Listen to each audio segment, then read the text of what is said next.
Hello, welcome to Vintage Cookbooks and Crafts. My name is Barbara and I have collected cookbooks for over 50 years. And today's featured little cookbook is from the 1940s or 50s.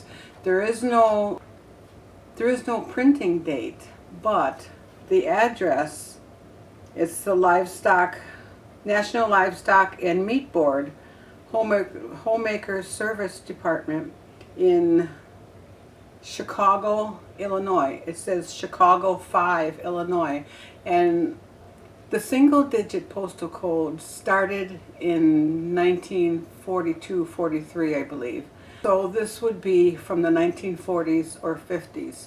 The zip code started in the 1960s. So in this little book, the Kitchen Classics Cookbook, I'm going to make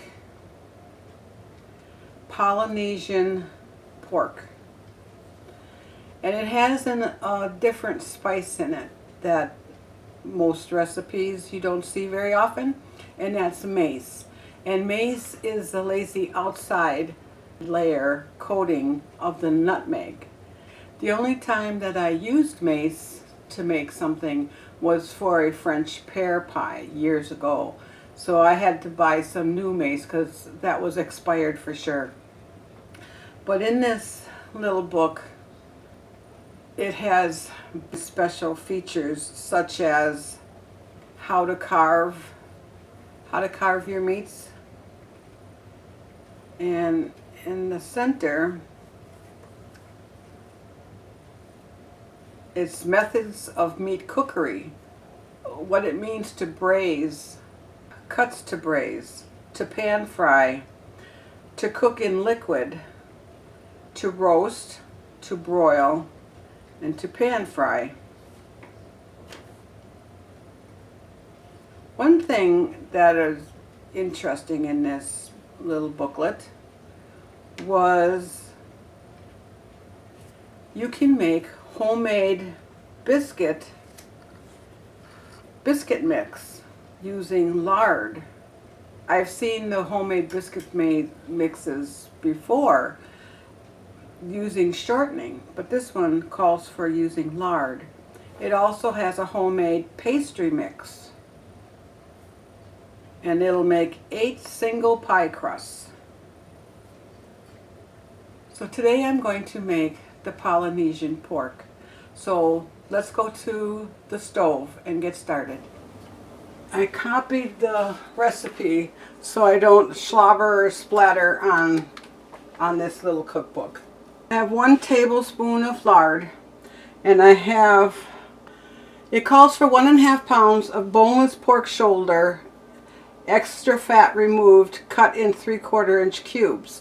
But because I had bought a whole pork loin in the bag, and I cut off a little portion for another recipe that I had previously, where I ground it with the ground beef, and then I cut off 1.5 pounds from the other end, and so that left me with a 5-pound pork loin roast, which I'm going to make a recipe out of that in the future when this heat breaks.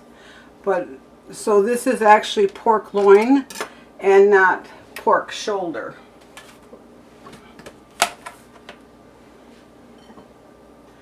So I need to brown this meat.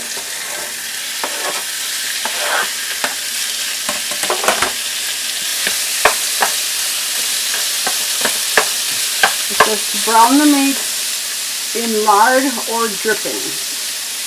I tried to render the fat that I cut off, but it didn't give me very much, so I had to adding some lard to it.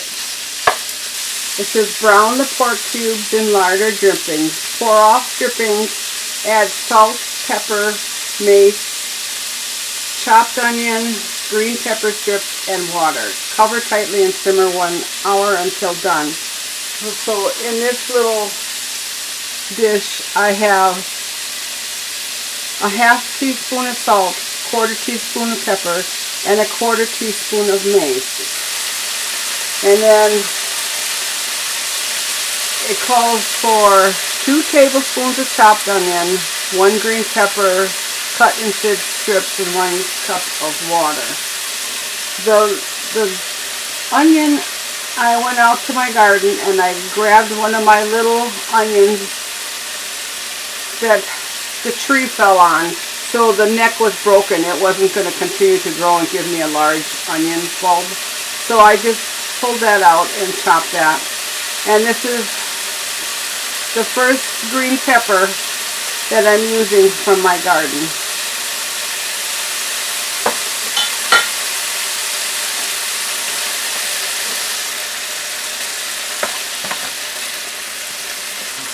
So I'm going to continue to brown the meat, then add the seasoning, onion, green pepper, and water, and cover it for simmer for 1 hour, and then I will be back to put the rest of this dish together.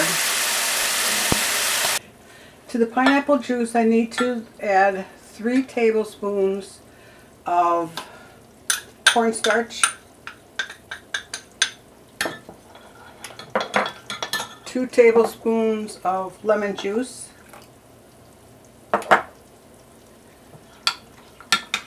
1 tablespoon of soy sauce,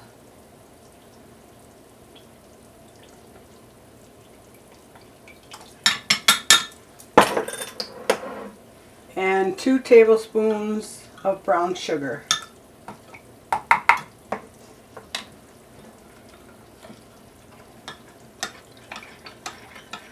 The pork is done simmering, and it says to combine cornstarch, brown sugar, lemon juice, and soy sauce, and the pineapple juice.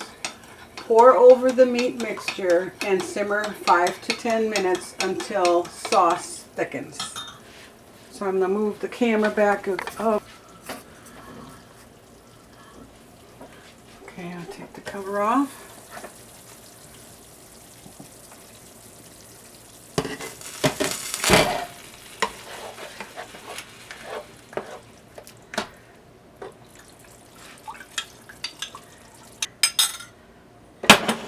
Now, I don't think I would add the green pepper right away like the recipe called for, because the green pepper is rather overcooked by having it in with the pork to simmer for an hour.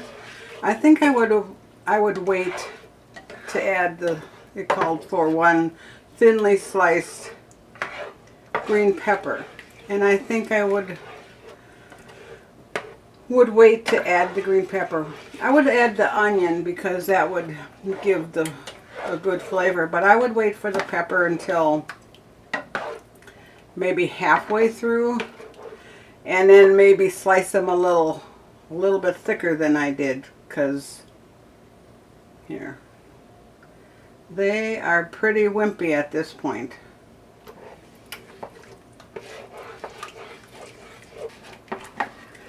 So we gotta stir this while it heats up and thickens. It says it takes 5 to 10 minutes. It's already starting to thicken.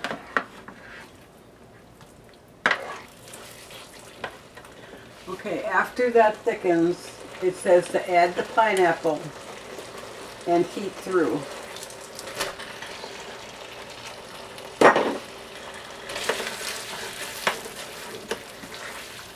Now, I couldn't find a 16-ounce can of pineapple chunks. It came in a 20-ounce can. So I brought out my kitchen scale and weighed out 16 ounces. Okay. And now it says, after you add the pineapple, to heat through and serve over rice or Chinese noodles. And I made some rice here.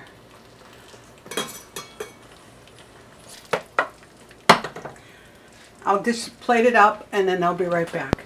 So here's the finished Polynesian pork.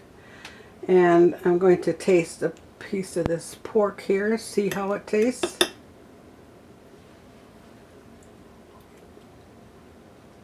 Mmm, tender. I like the mace. Here's a piece of the pork and the pineapple. Mmm.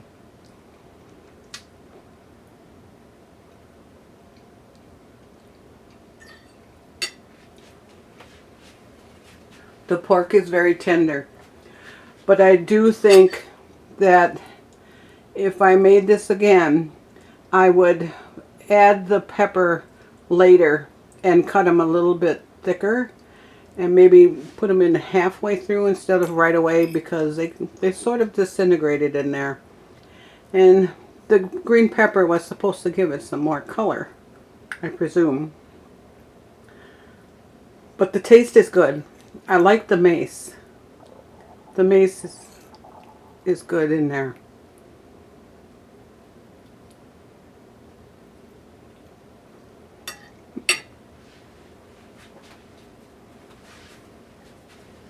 My husband likes very spicy Chinese dishes like Mongolian and Szechwan, so this was a bit bland for him.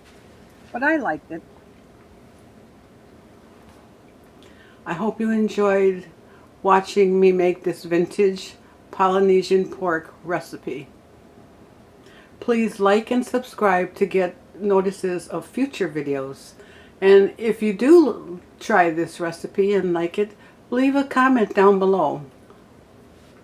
Goodbye for now.